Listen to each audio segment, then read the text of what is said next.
pagdating naman po sa ating mga responders, naka-standby naman po lahat po, especially po yung mga different personnel natin from ASP, PCG, PSP, at PSP.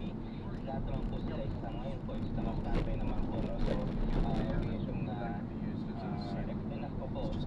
Then pagdating naman po sa mga assistance na pinapamahagi po sa ating mga kababayan natin. Sa tuloy-tuloy naman po, ikapamahagi naman po ito ng mga kanilang mga issues na pagkwento naman po ng mga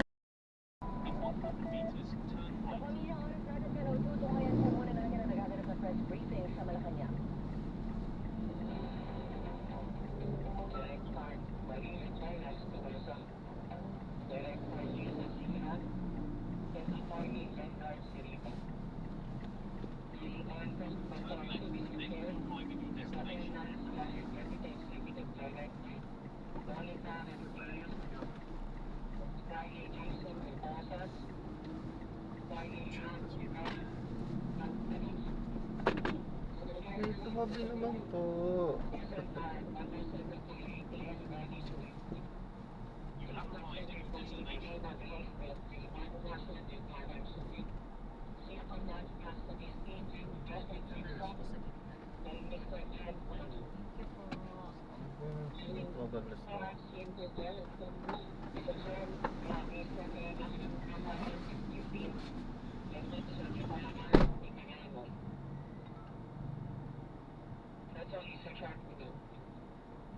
Thank you very much. The committee would like to express its appreciation for resource persons for here today. Most of them are government functionaries, despite the suspension of work today or most of day. So you need a good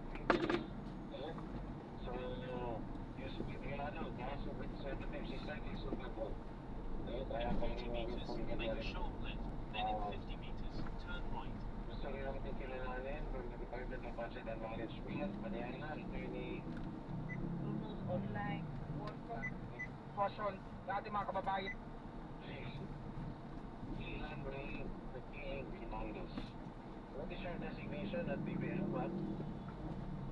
Mr. Chair, but Manila Accept. In 30 meters, I'd turn like to right. apologize also to the air conditioner was just that one good. It's also working for me, but it is now on.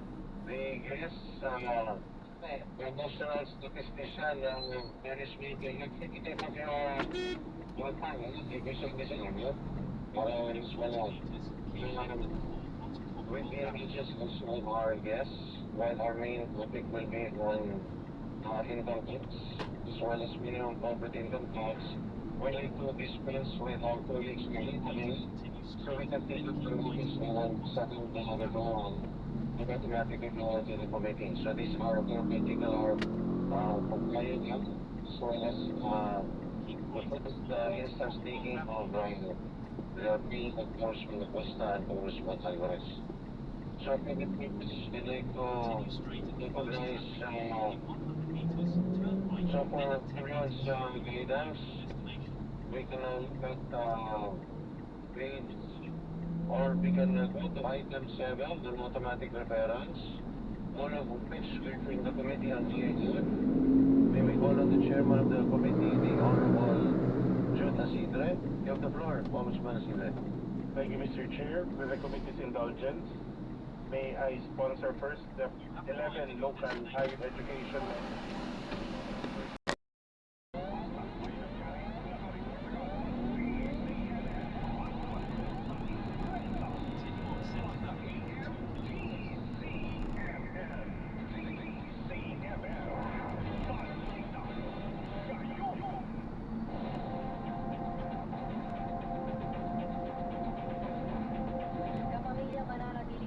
ang ilang gate ng mga dam sa Luzon ayon sa pinakahuling dam situation report kaninang alas 8 ng umaga.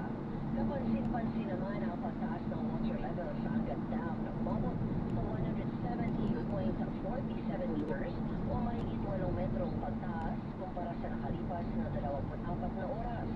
Sa Ipo Dam sa Bulacan, bukas ang isang gate na may 0.3 meter opening at nagpapakawala ng mahigit 59 cubic meters ng tubig bawat segundo. Samantala, meters na opening at water discharge na halos 467 cubic meters bawat segundo. 6 na gate naman ang mananatiling bukas sa Binga Dam na may 4 na metrong opening at nagpapalabas ng mahigit 522 cubic meters ng tubig kada segundo. Pinag-iingat ang mga residenteng nakatira sa mga mababang lugar at malapit sa mga ilog dahil sa posibleng pagtaas ng level ng tubig. Inanunsyo ng Metropolitan Manila Development Authority o MMDA ang pansamantalang pagsususpende ng recruiting ngayong Lunes. Ayon sa ahensya, ipinatutupad ang suspensyon dahil sa patuloy na malakas na pag-ulan dulot ng habagat na nagdudulot ng pagbaha sa ilang bahagi ng Metro Manila at mga karating lugar. Dahil dito, maaaring makabiyahe ang mga sasakyang may plakang nagtatapos sa 1 at 2. Suportado ng World Health Organization at WHO ang pinakamalaking yugto ng Measles Rubella Supplemental Immunization Campaign ng Department of Health. Layo ng programang mabakunahan ang mahigit 6.2 milyon na mga batang may edad 6 hanggang 59 months sa Visayas at mga natitirang bahagi ng Luzon. Ayon sa WHO, mahalagang mapunan ang mga puwang sa immunization para mapanatiling ligtas sa mga bata laban sa mga sakit na maaaring maiwasan sa pamamagitan ng bakuna. Sa Negros at Siquijor naman, target ng DOH na mapunahan Pwede sa bandara nakakanan tayo sa ng mga bata sa ilalim ng kampanyang tatakbo hanggang Agosto 28. Muling nanawagan ng health authorities sa mga magulang na mapakunahan ang mga anak laban sa ligtas at rubella. Kuya, ito na. Ito ba? Ang balitang ito ay hatid sa inyo ng Everest Dire-diretso mo Free na. quality and wellness close to home. Health Hindi sila mag... Dire-diretso. Everbest from Everest. Dahil ang mga balitang kumpirmado sigurado basta't may nangyari naka-report agad sa DCMF at sa aming YouTube at Facebook. Ako po, si Rica Lazo. Okay naman kung tayo salita. Inglesa ako. Ay, two-way to ha.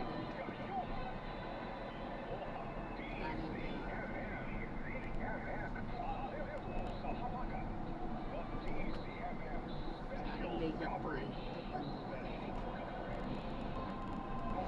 In 30 meters, turn right.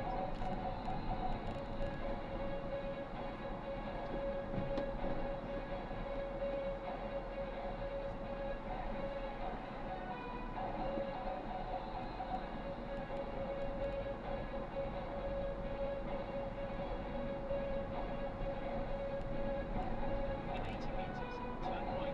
Ayun na, tapos tayo dun sa gate na yan, kuya. Isang maulan at patuloy na makulimlim na umaga sa ating Ang labas natin dyan, pamilya kanan. kaserbisyo. Ako po si Dari Berebe para sa pagpapatuloy ho ng ating alerto sa habagat. The DCMM Special Coverage. Ayun tayo. Talaga namang hindi tayo nilulubayan nitong si habagat. Ilang araw na, halos isang linggo na. Yun yung no parking signs, yun yung nasa bigyan. Wala akong Papasok bagyo dyan. para pagpapalinaw Yan. sa lahat. Ito.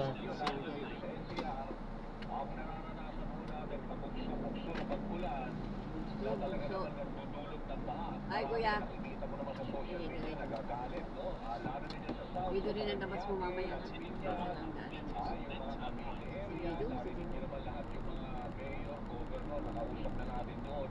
Yung Marikina, aalamin natin ang latest kasi kahapon, unang first alert level nung umaga na nakausap ko si Mayor Chodoro sa Marikina, tapos biglang nung mga tanghali o after lunch nasa second alert na. Ngayon, tingnan natin kung ano na sitwasyon ng Marikina River, no? At kasi syempre yan ang maraming mga villages normally talagang binaba. Pero kahapon, wala pa naman. Meron na sila mga preemptive na mga, di ba, na mga evacuation. So mamaya, habang nagpapatuloy tayo dito sa special coverage, alamin natin ang mga iba't ibang mga reports ng ating mga field reporters. Tapos, una-una muna, may ano lang tayo, announcement lang tayo dahil dito sa medyo good news muna. Na yung rollback po ng gasolina, yung petroleum products, pero nung rollback, bawas presyo. Diesel ay 4 pesos and 30 centavos per liter. Ang gasolina, 4 pesos and 70 liters per liter. Meron tayong third, pakita natin. Ayos sa ah. numbers natin. Pero yung pinakamataas na Aliwa, dyan. rollback, pesos and 88 centavos per liter. Yan ho ay Lisensya, bukas. mga oligarchs. Kaya huwag muna kayo siguro magpakarga para at least ano kayo, take advantage nito. Ay, salamat kita. Ilapit ang ulang. Magandang balita ay natalo na ho si Alex Ayala sa Angeles WTA. Yan ho sa Toronto National Bank Open. Talo si Alex. At pabigat po yung kalaban. Ah, natalo niya, no? At sa score na una. Anong score po yan? Tapos yung second set. 6-4. 6-0 ho. 6-4, 6-0. Ah, 6-0. Ay, ano, yung kanyang... Magaling kalaban.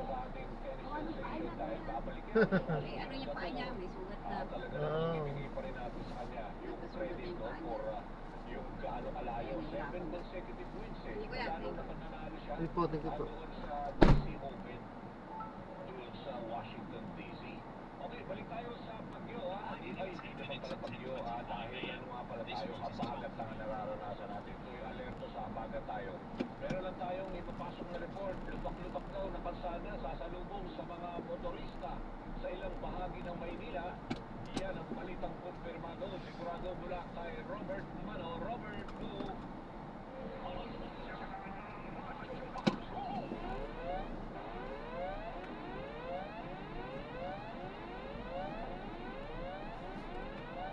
Dahil mag-iisang oras na nakukuha yung pagpulaan sa pag-ikot ko mula sa bahagi ng Quezon City Arena sa lungsod ng Maynila. Ay, ayan, so, Dito sa lungsod ng na-drop na natin. So, dalawa magkasunod yan. itong nararanasan. Nakalimutan kasi natin mag-extra kanina. Yan, gagawa na lang po natin ng bang video itong ating susunod na mission. Paano po?